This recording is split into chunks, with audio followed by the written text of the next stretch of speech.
A very warm welcome along to Robin's TV Extra Time, where we take an extensive look back at Millwall 0, Bristol City 2. Two very rare but very welcome goal scorers in Zack Vyner and Harry Cornick sealing the points for Liam Manning's side, taking City up to 7th, just a place, I should say, outside the playoffs.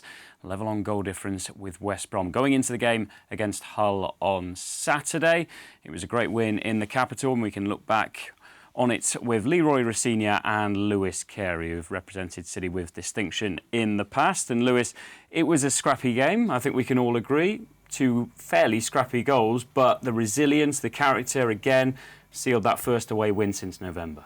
I think you've just nailed it. It was, as a spectacle, yeah, it wasn't enjoyable. However, from a fan's perspective, I thought there was like an excellent evening.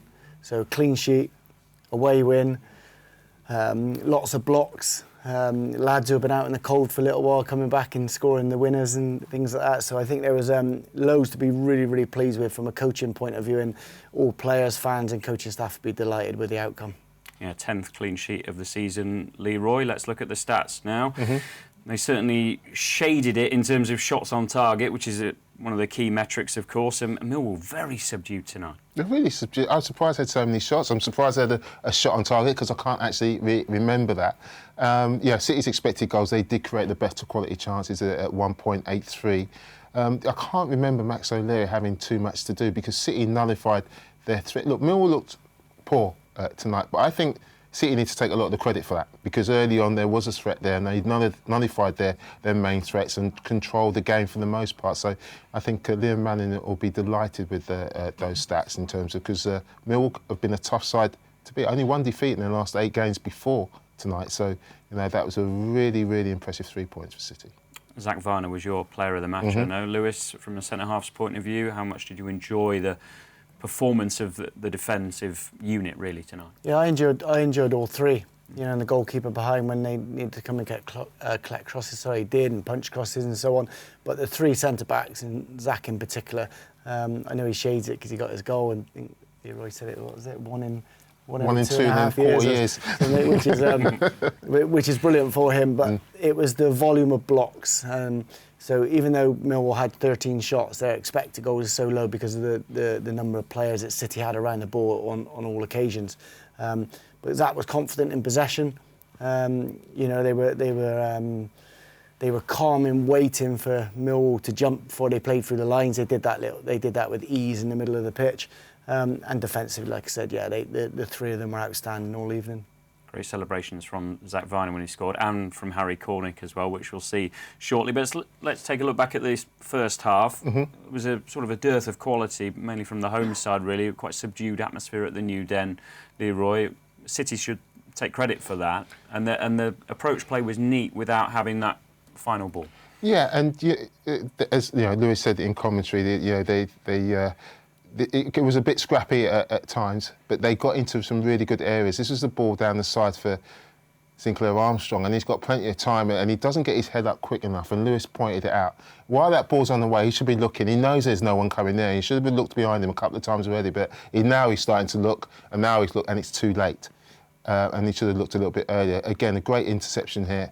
Forward pass, forward run, and Sinclair does really well to get on the end of this. And this was disappointed me, because Tandanga, that was too easy. You know, it just eased him off the ball. I thought that Sinclair should have done better in that situation. This was the passing between the lines. They couldn't get close to anybody. It was a nice little flick off by Scott Twine, bringing where he should be for the cut back. And I thought that he should have taken the shot there, Max Bird, on his left foot.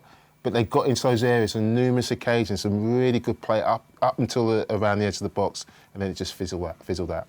Did a lot of willing running with Sinclair Armstrong, didn't he, Lewis? And you know, you could really see he put his heart and soul into it. And you know, Millwall, probably their centre halves were, you know, two of their stronger players on the night. So did he have an impact on, you know, the sort of running them down a little bit? And obviously Harry Cornick coming on for him profited late on.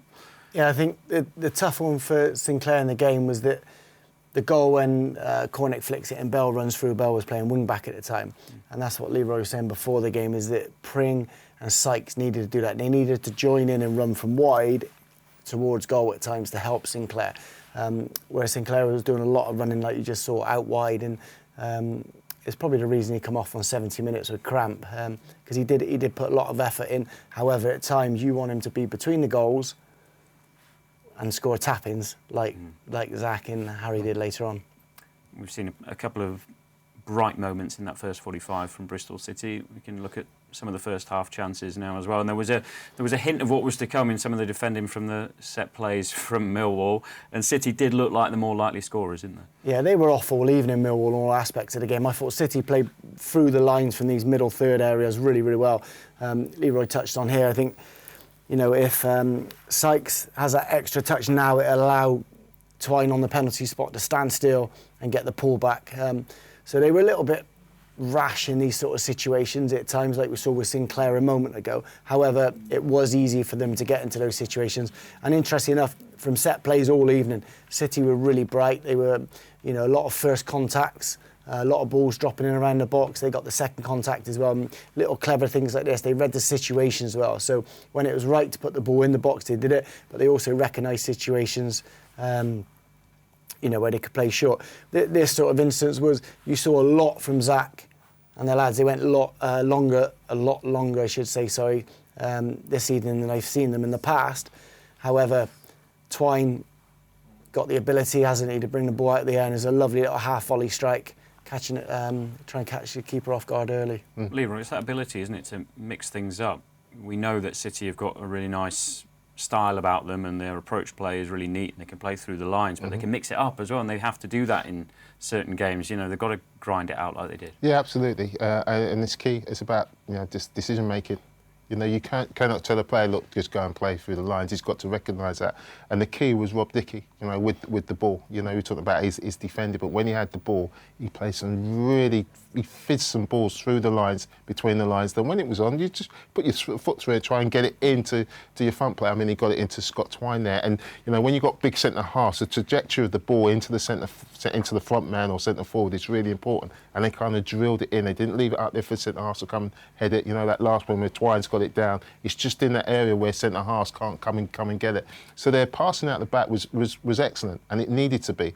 And that's, you know, it's so important. You know, we're saying that they didn't you know, play well in the final third, but from back, that first pass forward was excellent in the first half. We talk about centre halves. Zack Vyner recently celebrated 9 years at the club. You know all about being at this club for a long time. You've become part of the furniture and, you know, a really important member of the dressing room. 196, I think, league games, just the 4 goals, and you can see what it meant to him tonight. Very much so, and it is the joy of the scoring, isn't it? Especially in front of the away fans. And like we said, City were a threat from set plays all game.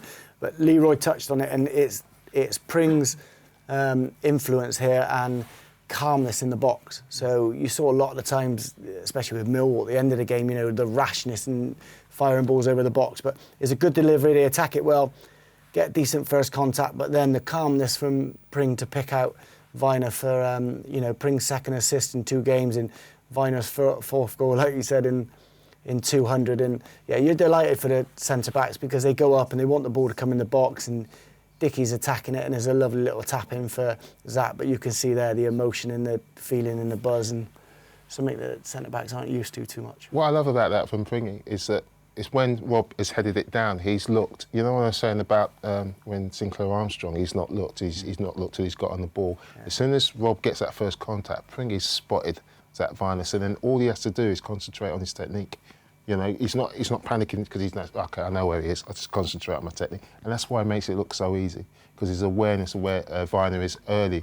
And that's why he's in the side. No, you know, Hayden in that left wing back area is more of a defender than Pringy. I said start of the season I wanted to see more goals from Pringy, I wanted to see more assists. And that's what he can bring when he's in and around that 18-yard box. So look, it was brilliant that he was back in the side. You can see Joe Bryan, another academy product, looking at Zack Vyner and saying, why on earth has he got that amount of space? Why did he have that amount of space? Because from the first contact right to the moment he touches it in, he's got acres. Yeah, at all levels, you'll always see that defenders or players will always either look at the ball or follow the ball, won't they? So, you know, the ball comes in, I'm looking at the ball, you're meant to be marking your man, but you don't, you get attracted to the ball, don't you? And it gets knocked down, you turn and you face the ball. That's why we always say run off the back of people or stand still, and generally you'll end up finding space. And not sure whether Zack would have known that he was doing that, if that makes sense. But it is. You find space in the box, that amount of space, and you'll get tap-ins. That's what we said about that position. There was a couple of corners in the first half. They get the first contact, and there's no one at the second post to tap it in, like the Harry Kane tapping, and that's a perfect example of it. Promo position of maximum opportunity. Is the very Lee Johnson line, that. Well, that came from Ray Harford. Ray Harford said that to me many years ago. And that's if you finish on that far post and your timing's right, you'll get goals. Because you're always running off the back of people. People are always staring at the ball. Their body will always move towards the ball. We didn't see much of an attacking threat from Millwall at all. Their top goal scorer this season, Duncan Watmore, not involved at the moment anyway. But we can look back at one or two of their opportunities. But Max O'Leary had a really quiet night. He did, and that's why I say I thought the defending in general was excellent. You know, it wasn't too often that. Of course, Tanner at times are going to lose headers because of his size, but overall they were really comfortable. Like that was, a long range shot. But again, there's a defender closed in the space between the man and the ball. I thought the winger who come on here was the outstanding bright spark. Second half caused all sorts of problems at the start. That's like opposite to Pringler. It's just lashed. But in general, there's too many numbers around the ball. Look at the the cream shirts there. There's too many to go through to score a goal. Yeah, I mean, Amak who came on, he scored sights through problems. But you just see there, that's why I made Knight one of my men of the match, because every time the ball seemed to drop, he seemed to be in the right place at the right time to get the next contact. And he did a really good defensive job, in there. And that was their best opportunities in 90 minutes, and that goes down to some good organisational defending from City. How much of an impact do you think it had that Millwall came into this off the back of quite an emotional, controversial, if you like, FA Cup game against Palace? City come into this game, full week on the training pitch, looking pretty well organised. Oh, look, in hindsight, people say, look, it does make a difference than being fresher. But it is what it is. In City, you go to Millwall and you saw there, the early balls into Tanner. I think they just changed it round. After the two balls went into Ivanovic and Tanner lost the header, and what they did was Dickey just came over an extra 5 yards and Tanner dropped off. So they dealt with the situation, but if they kept on doing that and they got joy from it, then they would have got some momentum in the game. So I think that City nullified it by just little tactical changes, and recognising where the threats were and deal with it at source. Maybe the players did it on the pitch, I don't know, but that they dealt with the problems, and all of a sudden City, Millwall seemed to have absolutely nothing going forward. So you have to give City credit for those little tactical adjustments. So we've seen Zack Vyner's first goal in nearly 2 years. We're about to watch Harry Cornick's first goal since February of last season. Against Southampton, a fantastic affair at Ashton Gate. He's only had 3 minutes of Championship football going into today. It's been a difficult campaign for him. But he made a big impact, didn't he, Lewis? And he came on, he had 20 minutes to impress. Sinclair Armstrong, we touched on, had done all the willing running. And there was a freshness and then the emotion and an outpouring that you just love to see. Yeah, we'll probably see it later, the outpouring at the end. But for me, it's the professionalism of the lad. So, to not be involved throughout the whole season and then come on in the last two games. Well, listen, his goals per minute isn't bad at the moment. It's a goal every 23 minutes, Lewis. Just worked it out, mate. He's doing all right. But for me, there's loads of parts of it. Like, how do you look after yourself in training? So when you get your chance, you take your chance. He's done it. He's come on. Did all right the other day in the little 3 minutes he was on, wasn't it? And then to come on today and score, the winner. But his clever bits here. So first of all, he's blindside, look, then comes in front of the defender that makes it very hard. Miscommunication from the Millwall lads is a brilliant flick. It's really good from Belly. Earthy can't quite sort his feet out. Bell strike into the ground makes the keeper parrot. But if you watch it right from the start, you'll see Harry Cornick flick the ball and then run to goal. So whenever anybody's having a shot, if you're the ball away defenders, strikers, always run towards the keeper where they're going to parry it down. I just wondered if we could, run that again from the start, because, I always say the centre forwards, work as much as you can within the width of the 18-yard box. And if you saw it from Max O'Leary's kick, how he's won the flick on, he's been in the width of the 18-yard box, he's got in the box, he's not run outside those widths.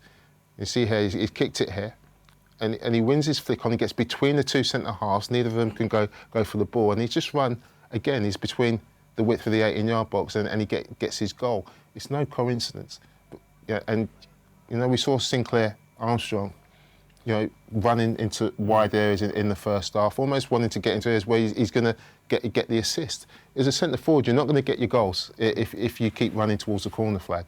And I think it's so important that he's won the flick on. So as a centre forward, then you've got forward runners, and it's no surprise he ends up in the six-yard box and gets his goal, Lewis. Yeah, it is. And I love the start as well. Like Yeah. I said, that you stay blindside to come the other side to finish. You saw Armstrong at the start of the game, you know, trying to muscle them all the time and win flicks. But that last scene there, that shows, you know, that shows a real oneness and togetherness with the group at the moment. And yeah, delighted for someone who's been out for so often to be able to go in front of fans and celebrate with them.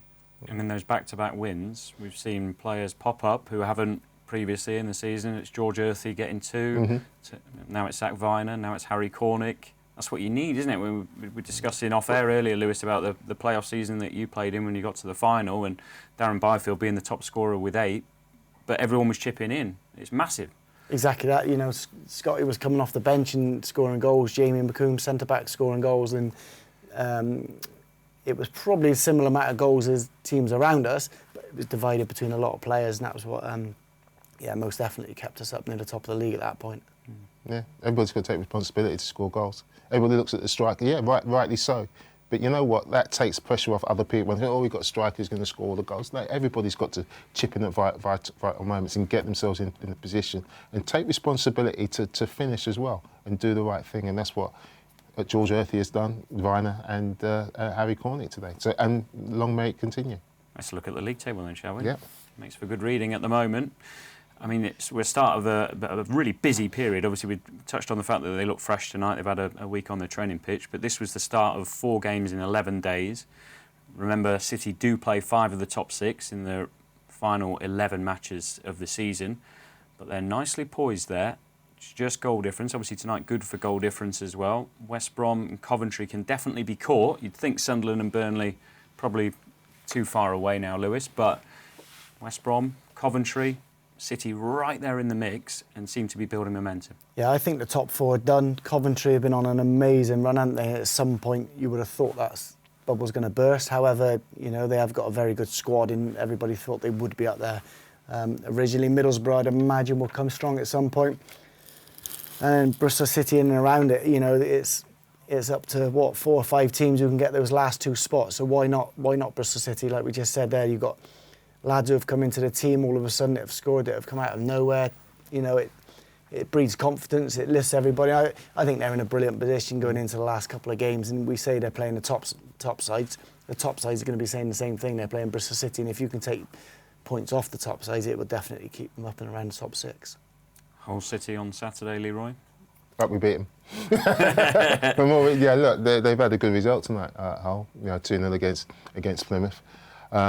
But look, City at home have been terrific. The atmosphere was fantastic off the back of that Middlesbrough performance there. I think everybody can't wait to get back to Ashton Gate. Guess go back, make it a really fiery atmosphere. Get behind the lads and see what they can do for us. Because the last couple of days, a couple of games, they've delivered, and let's hope they deliver again on Saturday. Good stuff. Yeah, Ashton Gate will be rocking on Saturday. Leroy, Lewis, thank you ever so much for your insights on Robins TV Extra Time. We'll have another episode following Saturday's game against Hull City. It's a 3 p.m. kickoff at Ashton Gate. City taking on Hull in the Sky Bet Championship. Just outside the playoffs on goal difference. It's bubbling up nicely. We'll see you soon.